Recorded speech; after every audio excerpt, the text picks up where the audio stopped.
ఈ వీడియోలో Nova hydraulic control shaft drawing చూద్దాం.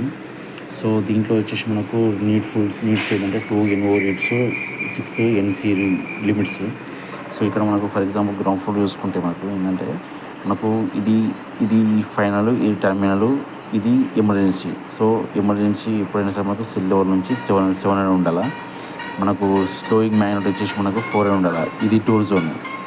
ఈ డోర్ జోన్ నుంచి డౌన్ స్లోయింగ్ మ్యాగ్నెట్ వచ్చేసి 400 ఉండాలి.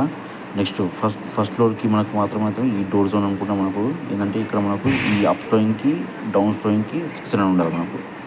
తర్వాత మనకు నెక్స్ట్ ఏంటంటే మనకు ఈ సెకండ్ ఫ్లోర్లో మనకు డోర్ జోన్ నుంచి మనకు ఈ ఎమర్జెన్సీకి 700 ఉండాలి. నెక్స్ట్ డోర్ జోన్ మ్యాగ్నెట్ నుంచి ఈ అప్ స్లోయింగ్ మ్యాగ్నెట్కి వచ్చేసి 400 ఉండాలి. మిడిల్ ఫ్లోర్లో మాత్రం మనకు 600 ఉండాలి. అట్లా ఇది డ్రాయింగ్ మనకు.